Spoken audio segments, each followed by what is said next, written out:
ഞാൻ 10ാം ക്ലാസ് പാസ്സാകുന്നതിന് മുമ്പ് തന്നെ എൻ്റെ ചേച്ചി പോയായിരുന്നു ജർമ്മനിക്ക്. അതെങ്ങനെയാണെന്ന് വെച്ചാൽ ഞങ്ങളുടെ ഒരു കസിൻ ഒരു പ്രീസ്റ്റായിരുന്നു. പുള്ളി ഇറ്റലിയിൽ ഉപരിപഠനത്തിന് പോയതാണ്. അവിടെ ചെന്ന് കഴിഞ്ഞ് അവർക്ക് വെക്കേഷന് ജോലി ചെയ്യാനുള്ള സൗകര്യം ജർമ്മനിയിൽ കിട്ടി. അങ്ങനെ അവിടെ ജർമ്മനി ജോലി ചെയ്തുകൊണ്ടിരിക്കുന്ന സമയത്താണ് അവിടെ ഇങ്ങനെ നേഴ്സുമാർ ആവശ്യമുണ്ടെന്നും അവിടെ ഷോർട്ടേജ് ഉണ്ടെന്നും ഒക്കെ അറിയുന്നത്.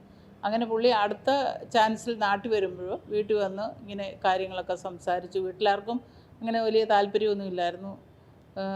എങ്കിലും ഞങ്ങളെ എല്ലാവരും അങ്ങനെ മനസ്സുകൊണ്ട് അങ്ങനെ ഒരുങ്ങി എന്നാൽ പോകാം, രക്ഷപ്പെടാം എന്നുള്ള അന്നത്തെ സാഹചര്യത്തിൽ നമ്മളങ്ങനെ തീരുമാനമെടുത്തു. ചേച്ചി ആദ്യം പോയെ. ചേച്ചി ഹയസ്റ്റ് മാർക്ക് വാങ്ങി 10ൽ പാസ്സായതാണ്. പുള്ളിക്കാരിക്ക് കോളേജിൽ പോകണമെന്നൊക്കെ ആഗ്രഹമുണ്ടായിരുന്നു. പക്ഷേ ഇതാണ് ഏറ്റവും ബെസ്റ്റ് ചാൻസ് എന്നുള്ള ആ ഒരു ഇതിൽ പുള്ളിക്കാരി ആദ്യം പോയി. അപ്പോൾ ചേച്ചി എപ്പോഴാണ് പോകുന്നത്? ചേച്ചി 62-ൽ. മാം അവിടെ എത്തിക്കഴിയുമ്പോൾ എന്താണ് അവിടെ? അപ്പോൾ ജർമ്മനിൽ ഫ്ലൈറ്റ് ഇറങ്ങുന്നു, പരിചയമില്ലാത്ത രാജ്യം, പരിചയമില്ലാത്ത സ്ഥലം, പരിചയമില്ലാത്ത തരം എല്ലാം പരിചയമില്ലാത്തതല്ലേ. അപ്പം കാലാവസ്ഥ, മനുഷ്യർ, പിന്നെ നമ്മളെ റിസീവ് ചെയ്യാൻ അവിടെ ചേച്ചിയുടെ ഒരു ഫ്രണ്ട് വന്നു. പിന്നെ ഞങ്ങളെ കൊണ്ടുപോയ ആ ജർമ്മൻ ഫാമിലി, അവർ കപ്പിൾസ്, അവർ രണ്ടുപേരും ഉണ്ടായിരുന്നു. അവരാ സമയം പെൻഷൻ ആകാനായിട്ട് അധികം ഇല്ലായിരുന്നു. അപ്പോൾ അവർ ആ ലാസ്റ്റ് വർഷം, ഞങ്ങൾ നേഴ്സിങ്ങിന് പോയവരല്ല, ഞങ്ങളെ അവിടെ ഒരു സ്ഥാപനത്തിലേക്ക്, അവിടെ ഒരു ഹോസ്റ്റലുണ്ട്, ഒരു 10-30 ഓർഫൻ എന്ന് പറയാൻ പറ്റുകയില്ല, ഇങ്ങനെ സോഷ്യൽ ഇതിൽ തീരെ ലോ ആയിട്ടുള്ള എന്ന് പറഞ്ഞാൽ പേരൻസ് ഒന്നും അത്ര ഇതായില്ലാത്ത ഒരു സാഹചര്യത്തിൽ നിന്ന് പിള്ളേരെ ഗവൺമെൻറ് ഇങ്ങനെ ഏറ്റെടുത്ത് ഒരു ഹോസ്റ്റലിലാക്കി അവരെ അവിടുന്ന് അവരുടെ എഡ്യൂക്കേഷനും മറ്റു കാര്യങ്ങളും എല്ലാം കൊടുത്ത് അങ്ങനെ ഉള്ള ഒരു ഹോസ്റ്റലിലാണ് ഞങ്ങൾ വരുന്നത്. അപ്പം ഞങ്ങളെ കൊണ്ടുവന്നത് നേഴ്സിങ്ങിനല്ല. അപ്പം അവർ വീസ മാറ്റിയെടുക്കാനുള്ള, ഇവർക്ക് അവിടെ നല്ല പിന്നെ ഗവൺമെൻറ് ഈ പിന്നെ വീസ കൊടുക്കുന്നിടത്ത് നല്ല ഹോൾഡുള്ള ആൾക്കാരായിരുന്നു, സോഷ്യൽ വർക്കറായിരുന്നു പിന്നെ ആ അങ്കിള്. അപ്പോൾ ഞങ്ങളെ അങ്ങനെ ഒരു കൊണ്ടുപോയതിന് ശേഷം അവർക്ക്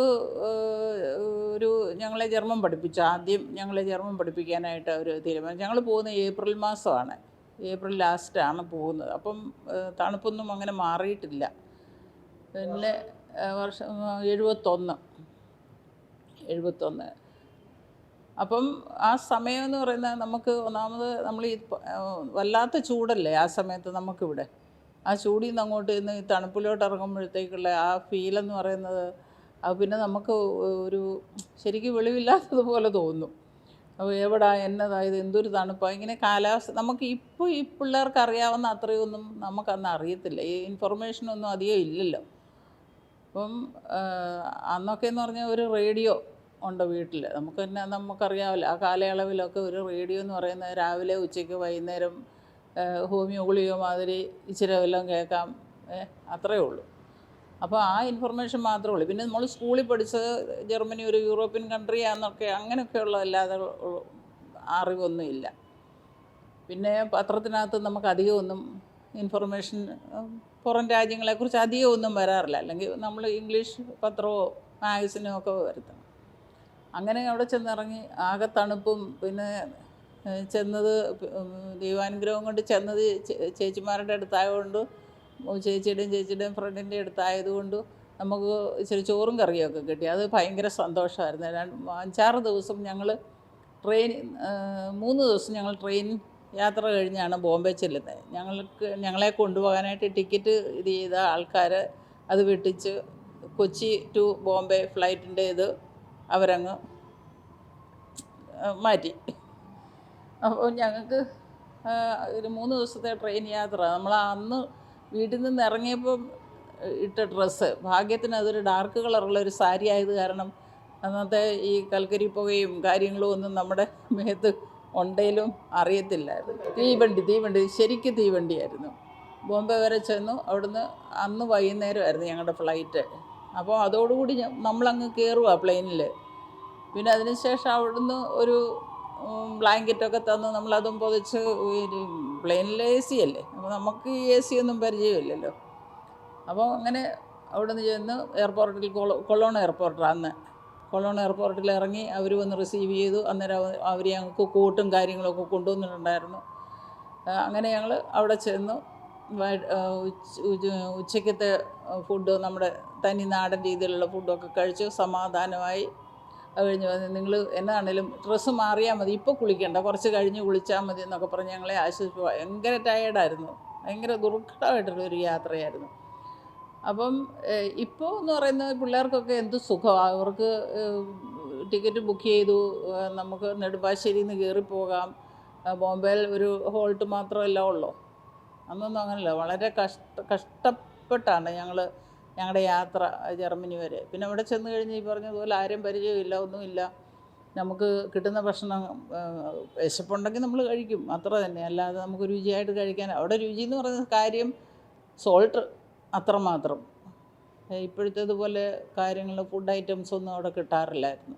ഞങ്ങൾ 2-3 ദിവസം ചേച്ചിമാരുടെ കൂടെ താമസിച്ചു. അത് കഴിഞ്ഞ് ഞങ്ങൾ ഹോസ്റ്റലിലേക്ക് ഞങ്ങളെ കൊണ്ടുപോയി. അവിടെ കൊണ്ടാക്കി. നമുക്ക് ഒരു വേർഡ് പോലും ജർമ്മൻ അറിയത്തില്ല. അന്നേരം നമുക്ക് പിന്നെ പറയാനറിയാവുന്ന റൈസ്, ടൊമാറ്റോ, പപ്രിക്ക, പെപ്പർ, അങ്ങനെയൊക്കെയുള്ള കാര്യങ്ങളൊക്കെ നമുക്ക് അറിയത്തുള്ളൂ. അപ്പോൾ നമുക്ക് ഇവർ ഫുഡ് കൊണ്ടുവെക്കുന്ന എല്ലാം സ്റ്റീം ചെയ്ത സാധനങ്ങളാണ് അവിടെ കഴിക്കാൻ. ഒന്നും സ്പൈസസ് ഒന്നും ഇല്ലാതെ. നമ്മളിവിടുന്ന് നല്ല എരിവുള്ള മീൻകറിയും ചോറും ഒക്കെ കഴിച്ച് വയറ് നിറച്ച് കഴിച്ച് ശീലമുള്ളവർക്ക് നമുക്ക് ഇങ്ങനെയൊക്കെയുള്ള ഫുഡ് കിട്ടുമ്പോഴത്തേക്ക് ഭയങ്കര സങ്കടമാണ്. അല്ലാതെ ദേഷ്യമല്ല എന്ന് തോന്നുന്നത്, സങ്കടമാണ്. നമ്മുടെ വീട്ടിലൊക്കെ നമുക്ക് എന്ത് സുഖമായിരുന്നു. ഒത്തിരി വലിയ ആർഭാടമൊന്നും ഇല്ലായിരുന്നെങ്കിലും നമുക്ക് വയറ് നിറച്ച് നല്ല മീൻകറിയും കൂടി. ഞങ്ങൾ പടിഞ്ഞാറുകാരായതുകൊണ്ട് ഞങ്ങൾക്ക് മീൻകറി പരമപ്രധാനമാണ്. അത് ആ ഹോസ്റ്റലിൽ ഞങ്ങൾ ചെല്ലുന്ന സമയത്ത് ഞങ്ങളെ കൊണ്ട് അവർ അതൊരു 2-3 നിലയുള്ള ഒരു ഹോസ്റ്റലായിരുന്നു. അപ്പോൾ ഈ സ്റ്റുഡൻസ് എന്ന് പറയുന്ന ഈ പിള്ളേർ രാവിലെ ബ്രേക്ക്ഫാസ്റ്റും കഴിഞ്ഞ് ഒരു 8:30 ആകുമ്പോഴത്തേക്ക് ഇവർ പോകും. അപ്പോൾ ഞങ്ങൾക്ക് അന്നേരം 9 മുതൽ ഒരു 11 വരെ ഞങ്ങൾക്ക് ജർമ്മൻ ലാംഗ്വേജിൻ്റെ ട്രെയിനിങ് അവർ തരും. ഓരോ സാധനങ്ങൾ കാണിച്ചും അല്ലാതെ ഗ്രാമറായിട്ട് പഠിപ്പിച്ചു. ആദ്യം ആൽഫബറ്റ് പഠിപ്പിച്ചു. അങ്ങനെ ഞങ്ങളങ്ങനെ തുടർന്ന് ഓരോ പടിപടിയായി ഞങ്ങൾ പഠിക്കുന്നുണ്ടായിരുന്നു. അവർക്കത് ഭയങ്കര സന്തോഷമായിരുന്നു. അപ്പോൾ ഈ 2-3 മണിക്കൂർ 2 മണിക്കൂർ മേലെ ഞങ്ങൾക്ക് ഇതുണ്ടായിരുന്നു, ക്ലാസ് ഉണ്ടായിരുന്നു. അത് കഴിയുമ്പോൾ അവർ ഞങ്ങളെ ആ ഹോസ്റ്റലിൻ്റെ അതിൻ്റെ ഒരു കിച്ചണുണ്ട്. അവിടെ 2 പേരുണ്ടായിരുന്നു കിച്ചണിൽ. ഒരു മെയിൻ ഒരു ഷെഫായിട്ടൊരു പുള്ളിക്കാരിയും വേറൊരു ലേഡി. അപ്പം ഞങ്ങൾ ചെന്നപ്പോൾ മറ്റേ ലേഡിയെ വിട്ടു. ഞങ്ങൾ 2 പേരായിരുന്നു ഞങ്ങൾ ചെന്നത്. എൻ്റെ വേറൊരു കസിനും ഉണ്ടായിരുന്നു. അപ്പം അവിടെ ചെന്ന് ഞങ്ങളിങ്ങനെ അവർ ഞങ്ങളെ കൊണ്ട് ആദ്യം പൊട്ടറ്റോ പീൽ ചെയ്യിച്ചു. അത് കഴിഞ്ഞ് പൊട്ടറ്റോ കഴുകിച്ചു. അത് കഴിഞ്ഞ് വെജിറ്റബിൾ ക്ലീൻ ചെയ്യാൻ പറയും. ഇങ്ങനെയൊക്കെയുള്ള കാര്യങ്ങൾ ഞങ്ങളവിടെ ചെന്ന് നമ്മളിപ്പം ഇവിടെ സാധാരണ ഒരു സെർവൻ്റ് ഒരു വീട്ടിൽ ചെന്ന് ചെയ്യുന്നത് പോലെ ഉള്ള പയ്യെ ഇങ്ങനെ ചെറിയ ചെറിയ ജോലികളൊക്കെ ചെയ്യിച്ച് നമ്മളെ അങ്ങ് അതിനകത്തോട്ടങ്ങ് ആക്കി. പിന്നെ അത് കഴിഞ്ഞ് ഞങ്ങൾ പാത്രം കഴുകാൻ തുടങ്ങി. ഇത്രയും പിള്ളേരല്ലേ, അന്ന് ഈ ഡിഷ് വാഷറൊന്നുമില്ല, എല്ലാം മാനുവലായിട്ടുള്ള കാര്യങ്ങളാണ്. ഞങ്ങൾ പാത്രമൊക്കെ കഴുകി അതെല്ലാം കഴിയുമ്പം പിന്നെ ഞങ്ങളെ ക്ലീൻ ചെയ്യാനായിട്ട് വിടും. ക്ലീൻ ചെയ്യാൻ വിടുമ്പം ഒരു ബക്കറ്റും ലോഷനും ഇതുമെല്ലാം ആയിട്ട് ഞങ്ങളെ വിടും. ഇന്ന കാര്യങ്ങളാണ് ചെയ്യേണ്ടത് കാണിച്ചു തരും. അങ്ങനെ ഞങ്ങൾ കണ്ട് പിന്നെ കേട്ട് പഠിച്ചു. അങ്ങനെ ഞങ്ങൾ യൂസ്ഡായി. പിന്നെ ഞങ്ങൾക്ക് അവർ ഞങ്ങൾക്ക് അവസരം ഒരുക്കി തന്നു ഒരു ഓൾഡ് ഏജ് ഹോമിൽ വീക്കെൻഡിൽ വർക്ക് ചെയ്യാൻ. അപ്പോൾ ഞങ്ങൾക്ക് അവർ നല്ല സാലറി തരുമായിരുന്നു, ശനിയും ഞായറും. ആ പൈസ എന്ന് പറഞ്ഞാൽ നമുക്ക് അല്ലാതെ നമുക്കൊരു ഇൻകം ഇല്ല. അവർ തരുന്നത് 10 ജർമ്മൻ മാർക്കായിരുന്നു മാസം തന്നുകൊണ്ടിരുന്നത്. അത് ഞങ്ങൾക്ക് ഇല്ലൻറ്റിന് പോയിട്ട് ഒന്നിനും പിന്നെ മുട്ടായി മേടിക്കാൻ പോലും തികയില്ലായിരുന്നു ആ 10 ജർമ്മൻ മാർക്കാണ്. അതെന്താണെന്ന് വെച്ചാൽ ഞങ്ങൾക്ക് അവർ സാലറി ആയിട്ടൊന്നും തരാതിരുന്നത്, അവരാണ് ഞങ്ങളുടെ ഫ്ലൈറ്റ് ടിക്കറ്റ് എടുത്തത്. അപ്പം അത് നമ്മൾ ഇത് ചെയ്യണമല്ലോ, കൊടുത്തു തീർക്കണമല്ലോ. അങ്ങനെ ഞങ്ങളെ കൊണ്ട് അവർ അവിടുത്തെ പണികൾ ചെയ്യിക്കും. എന്നിട്ട് ഞങ്ങളുടെ ആവശ്യത്തിന് ഞങ്ങൾ വീക്കെൻഡിൽ പോയി ഇങ്ങനെ ഓൾഡ് ഏജ് ഹോമിൽ പോയി വർക്ക് ചെയ്യും. അതൊക്കെ നല്ല എക്സ്പീരിയൻസാണ്. നമുക്ക് അന്നൊക്കെ അതൊക്കെ ഒരു ബുദ്ധിമുട്ടായിട്ട് തോന്നിയെങ്കിൽ ഇപ്പം ഞാൻ ഓർക്കുന്നുണ്ട്, നമ്മളിങ്ങനെ നമ്മുടെ നാട്ടിലെ രീതി അനുസരിച്ച് നമ്മൾ മറ്റൊരാൾക്ക് സെർവ് ചെയ്യുന്നത് എന്തോ ഒരു നാണക്കേട് പോലല്ലേ. പക്ഷേ അങ്ങനെ യൂറോപ്പിൽ അങ്ങനെ അല്ല. അതുമല്ല ഇവിടെ പിന്നെ തിന്നത്തുമില്ല തീറ്റിക്കത്തും ഇല്ലെന്ന് പറഞ്ഞതുപോലെ പണി ചെയ്യത്തുമില്ല, പണി ചെയ്യാനായിട്ട് അനുവദിക്കാത്ത ഒരു സാഹചര്യമാണ് നമുക്കിവിടെ. അപ്പം അത് ഇപ്പം ഞാൻ ഓരോ കാര്യങ്ങളും അവിടുത്തെ ഓർക്കുമ്പോൾ വളരെ പോസിറ്റീവായിട്ടുള്ള ഒരു സമീപനമാണ് എനിക്ക് ആ സമയത്തോട് ഉള്ളത്. അന്നല്ലായിരുന്നു, അന്ന് സത്യം പറയണമല്ലോ, അന്നല്ലായിരുന്നു. അന്ന് ഓർക്കും ഈ പണി ചെയ്യാനാണ് നമ്മളിങ്ങോട്ട് വന്നതെന്ന് ഓർക്കും. പിന്നെ നമ്മൾ ഓരോ സമയം കഴിയും തോറും കാലാവസ്ഥയൊക്കെ മാറി വരുന്നു. ഇപ്പം നല്ല ഭംഗിയാവുന്നു. ജർമ്മനിയെ കണ്ടാൽ നല്ല ഭയങ്കര രസമായിരുന്നു. ഈ ചെറിയ ചെറിയ പൂക്കളും ചെറിയ ഇലകളും ഒക്കെ വരാൻ തുടങ്ങുമ്പോൾ നമുക്കൊരു പ്രതീക്ഷയുണ്ട്. അത് ഒരു സ്പ്രിങ് സീസണിലേക്ക് വന്നപ്പോൾ കുറച്ചുകൂടെ നമുക്കൊരു സന്തോഷമായി. അത് സെപ്റ്റംബർ വരെ അങ്ങനെ അങ്ങ് തുടർന്ന് പോകും. പിന്നെ ഞങ്ങളിങ്ങനെ ഓൾഡ് ഏജ് ലാസ്റ്റ് ഞങ്ങൾ ജനുവരി ഫെബ്രുവരി മാസം ഞങ്ങൾക്ക് അവർ ലീവ് തന്നു.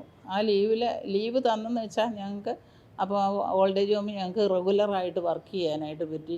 നേരം നല്ലപോലെ ഏൺ ചെയ്തു. അപ്പം നമ്മൾ സാധാരണ പെൺപിള്ളേർ ചെയ്യുന്ന പോലെ കുറച്ച് സ്വർണ്ണമൊക്കെ വാങ്ങി, നാട്ടിൽ പോകുന്നവരുടെ പൈസ കൊടുത്ത് വിട്ട് ഇച്ചിരി സ്വർണ്ണമൊക്കെ വാങ്ങി. അന്നൊക്കെ അങ്ങനെ പറ്റുള്ളൂ. പിന്നെ മാർച്ച് മാസം ആയപ്പോഴത്തേക്ക് ഏപ്രിൽ 1 ഞങ്ങൾക്ക് ക്ലാസ് തുടങ്ങി നേഴ്സിങ്ങിൻ്റെ. അന്നേരം ഇവർ ഞങ്ങളെ നല്ലതുപോലെ അവർ പഠിപ്പിച്ചു കേട്ടോ. ഈ ലാംഗ്വേജ് നല്ലതുപോലെ പഠിപ്പിച്ച്, പിന്നെ പ്രൊനൗൺസിയേഷനൊക്കെ ആണെങ്കിലും വളരെ ക്ലിയറായിട്ട് സംസാരിക്കാനൊക്കെ ഞങ്ങളെ 10 പ്രാവശ്യം അല്ല 100 പ്രാവശ്യം പറയേണ്ടി വന്നാലും ഞങ്ങളെ അത് നല്ലതായിട്ട് പറയുന്നിടം വരെ അവർ ഞങ്ങളെ പറഞ്ഞ് പഠിപ്പിച്ചു. അതൊക്കെ ഭയങ്കര നമുക്ക് അവർക്ക് നമ്മുടെ കാര്യത്തിൽ അവർ എടുത്ത ആ എഫേർട്ട് എന്ന് പറഞ്ഞാൽ ഞാനതേ പറയത്തുള്ളൂ, അത് വളരെ പ്രശംസനീയമാണ്. ഇത് ഇപ്പോൾ ഹോസ്റ്റൽ ജീവിതത്തിൽ നിന്ന് ഓൾഡ് ഏജ് ഹോമിൽ വർക്ക് ചെയ്യുന്നതിൽ നിന്ന് നമ്മൾ പിന്നീട് ഒരു ഹൗസ് ബിൽഡിങ്ങിലേക്കാണോ പോകുന്നത്? ഹൗസ് ബിൽഡിങ്ങിലേക്കാണ് പിന്നെ പോകുന്നത്. അപ്പോൾ അതിനെന്തെങ്കിലും സ്റ്റൈഫൻഡ് കിട്ടിയിരുന്നോ? ഈ യുദ്ധം കഴിഞ്ഞതിന് ശേഷം ജർമ്മനി ഡെവലപ്പ് ആയി വരുന്ന സമയത്താണ് അത് ഒരുമാതിരി ഡെവലപ്ഡായി. അപ്പം ഇവർക്ക് നേഴ്സുമാരെ കിട്ടുന്നില്ല. അങ്ങനെ നേഴ്സിങ്ങിനോട് ആർക്കും അങ്ങനെ വലിയ താല്പര്യം കാണിക്കുന്നില്ല. എന്നുവെച്ചാൽ പണ്ട് ഈ റെഡ് ക്രോസ് സംഘടനയുടെ ഇതിൽ ഒത്തിരിയും നേഴ്സുമാർ വർക്ക് ചെയ്ത്, നേഴ്സിംഗ് പഠിച്ചവരും നേഴ്സിംഗ് പഠിക്കാത്തവരും കണ്ടുപഠിച്ചവരും ഒക്കെ ആയിട്ട് അങ്ങ് നേഴ്സിങ്ങിന് അവരെ അങ്ങ് ഏർപ്പെടുത്തി. അപ്പം അവരുടെ ഈ സേവനമെന്ന് പറഞ്ഞാൽ അവർക്ക് സാലറി ഒന്നും അങ്ങനെ കിട്ടിയിട്ടില്ല അധികം. അവർക്ക് ഫുഡ് കിട്ടും, അക്കോമഡേഷൻ കിട്ടും, അത്രമാത്രം. അവർക്കതങ്ങനെ വലിയ കാര്യമായിട്ടും അവരെടുത്തില്ല. അവരൊക്കെ വളരെ ഡെഡിക്കേറ്റഡ് ആയിട്ടാണ് അത് ചെയ്തത്. പിന്നെ ഞങ്ങളുടെ ബാച്ചാണ് ആദ്യമായിട്ട് അത്രയും സ്റ്റൈഫൻഡോടുകൂടി, അന്ന് 900 ജർമ്മൻ മാർക്കെന്ന് പറഞ്ഞാൽ 18,000 റുപ്പിയെ. അപ്പോൾ നമ്മളെ സംബന്ധിച്ച് അത്രയും കിട്ടുക എന്ന് പറയുന്നത് ഭയങ്കര ഒരു 18,000 എന്ന് പറഞ്ഞാൽ നമുക്ക് ഇത്രയും ഞങ്ങൾക്ക് തന്നെ അത്ഭുതം തോന്നിയിട്ടുണ്ട്. പിന്നെ നമുക്കൊരു ഗുണം എന്നായിരുന്നെന്ന് വെച്ചാൽ നമുക്ക് വളരെ ചീപ്പായിട്ട് ഫുഡ് അവിടുന്ന് അവർ പ്രൊവൈഡ് ചെയ്യുമായിരുന്നു. നമുക്ക് എല്ലാ മാസവും ഞങ്ങൾക്ക് ഈ സ്റ്റൈഫൻഡ് കിട്ടുമ്പോൾ ഞങ്ങൾ പോയി ടോക്കൺ എടുക്കും. അതിന് പല കളറിലുള്ള ടോക്കണാണ് കിട്ടുന്നത്. ബ്രേക്ക്ഫാസ്റ്റിന് ഒരു കളറ്, ലഞ്ചിന് ഒരു കളറ്, ഡിന്നറിനൊരു കളറ്. നമുക്ക് 3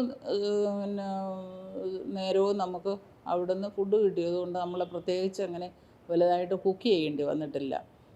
പിന്നെ ഇവരുടെ ഫുഡാണ് ഞങ്ങൾക്ക് ഏറ്റവും ഇഷ്ടപ്പെട്ടത്. അവരുടെ ബ്രെഡും ജാമും അങ്ങനെയൊക്കെയുള്ള കാര്യങ്ങളാണ് കൂടുതലും ഇഷ്ടപ്പെട്ടത്. പിന്നെ ഇടയ്ക്ക് റൈസൊക്കെ കിട്ടുമായിരുന്നു. അതും ഈ ഒരു ചെറിയ കപ്പിന് 1 കപ്പ് റൈസ്, അത് കൂടുതലില്ല. നമ്മളിവിടെ പ്ലേറ്റിൻ്റെ വക്ക് വരെയല്ലേ നമ്മൾ റൈസ് കഴിച്ചിട്ട് ഇരിക്കുന്നത്. അപ്പോൾ പിന്നെ അതൊക്കെ ശീലമായി. പിന്നെ അങ്ങനെ നമ്മൾ എന്തെങ്കിലും ഒരു കാര്യം എവിടെങ്കിലും നമ്മൾ എത്തണമെങ്കിൽ കുറച്ചൊക്കെ എഫർട്ട് നമ്മൾ സഹിച്ചേ പറ്റൂ. അപ്പം അതിൻ്റെ ഒരു ഭാഗമായിട്ട് നമുക്ക് സ്വീകരിക്കാനേ പറ്റുള്ളൂ. എന്നതാണെങ്കിലും നല്ലൊരു സമയമായിരുന്നു ജർമ്മനിയിൽ. എല്ലാം ചെന്നതും അവിടെ ജർമ്മൻ പഠിച്ചതും ആ കിച്ചണിൽ വർക്ക് ചെയ്യാൻ ഞങ്ങൾ കേറ്ററിംഗ് ഒക്കെ ഞങ്ങളവിടെ പഠിച്ചു. ഞങ്ങളെ 1 വർഷം കൊണ്ട് അവരതൊക്കെ പഠിപ്പിച്ചു. പിന്നെ എങ്ങനെ നമ്മൾ സെർവ് ചെയ്യുന്നത്, ടേബിൾ മാനേഴ്സ്, ഭക്ഷണം കഴിക്കുമ്പോൾ നമ്മൾ പാലിക്കേണ്ട ചിട്ടകൾ, എങ്ങനെയൊക്കെ ജർമ്മൻ മെന്യൂസൊക്കെ ഇത് ചെയ്യാം, ഉണ്ടാക്കാം എന്നൊക്കെ അതൊക്കെ ഞങ്ങളെ പഠിപ്പിച്ചു. അതൊക്കെ വളരെ ഞങ്ങൾക്ക് അതിപ്പോഴും ഞാനിവിടെ ആണെങ്കിലും വല്ലപ്പോഴുമൊക്കെ ഞാൻ ഒരു കൈ നോക്കാറുണ്ട്. പിള്ളേരെപ്പോഴും പറയും, അവർക്ക് ഇഷ്ടമാണ്. അങ്ങനെ നമ്മൾ സ്ട്രഗിൾ ചെയ്തതിനോടൊപ്പം നമുക്ക് നല്ല ഒരു എക്സ്പീരിയൻസും അവിടുന്ന് കിട്ടിയത് കൊണ്ട് നമ്മൾ ഹാപ്പിയാണ്.